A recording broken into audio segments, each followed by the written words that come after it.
देखिए, भारतीय जनता पार्टी और देश के प्रधानमंत्री एक बार फिर से सिंदूर का सौदा कर रहे हैं। उनके नेता सेना का अपमान कर दे, एक बेटी का अपमान कर दे तो कुछ नहीं, और घर घर सिंदूर पहुंचाने से पहले कुछ प्रश्न हैं देश की 140 करोड़ जनता की। जो भारतीय जनता पार्टी के मंत्री हैं, उप मुख्यमंत्री हैं, जिन्होंने देश की बेटी कर्नल सोफिया कुरैशी पर अपमानजनक टिप्पणी किया। भारतीय जनता पार्टी सनातन और भारतीय संस्कृति दोनों का अपमान कर रही है। अब भारत की संस्कृति का अपमान करने वाला इसी भारत में खत्म हो जाएगा।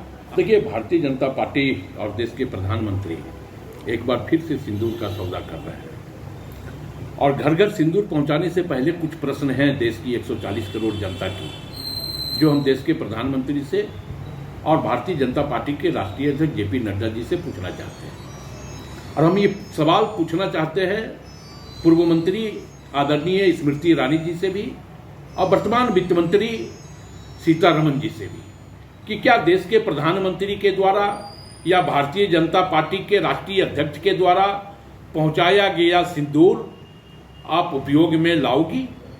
क्या उससे आप अपनी मांग भरोगी? अगर भरोगी तो क्या यह भारत की संस्कृति और सनातन का अपमान नहीं होगा?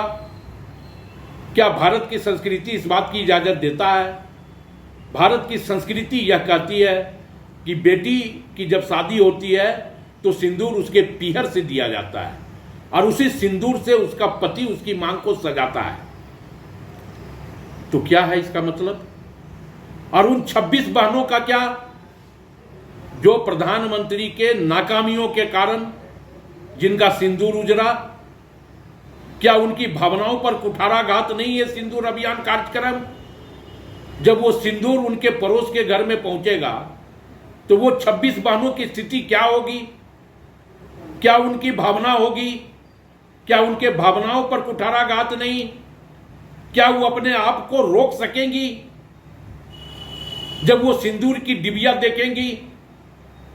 तो हमें लगता है कि सिंदूर का भी सौदेबाजी, सिंदूर के नाम पर भी राजनीति, और चूंकि सिंदूर के नाम पर राजनीति ये पहली बार प्रधानमंत्री नहीं कर रहे हैं। कई साल पहले इन्होंने सिंदूर भर करके सिंदूर के नाम पे राजनीति कर दिया था। तो देश की जनता इन तमाम चीजों को समझती है, बुझती है। भारतीय जनता पार्टी सनातन और भारतीय संस्कृति दोनों का अपमान कर रही है, जो उचित नहीं, जो ठीक नहीं। अब भारत की संस्कृति का अपमान करने वाला इसी भारत में खत्म हो जाएगा। अहंकार किसी का नहीं रहा है। भारतीय जनता पार्टी के मंत्री हैं, उप मुख्यमंत्री हैं, जिन्होंने देश की बेटी कर्नल सोफिया कुरैशी पर अपमानजनक टिप्पणी किया। न्यायालय ने स्वतः संज्ञान लिया, लेकिन उसे बचाने के लिए एसआईटी का गठन कर दिया गया। अभी तक बर्खास्तगी नहीं हुई। उनके नेता सेना का अपमान कर दे, एक बेटी का अपमान कर दे तो कुछ नहीं, कोई केस नहीं, कोई सीबीआई नहीं, कोई एनआईए नहीं, कोई इनकम टैक्स नहीं, क्योंकि वो भारतीय जनता पार्टी में है। बिना सबूत, बिना आधार इस राज्य के विकसित मुख्यमंत्री को 5 माह तक जेल में बंद कर दिया। एक प्रोफेसर जिसने फेसबुक पे चंद सवाल इस देश की आवाम के लिए लिखा, चूंकि वो अल्पसंख्यक वर्ग से आता है, उसे जेल भेज दिया गया। लेकिन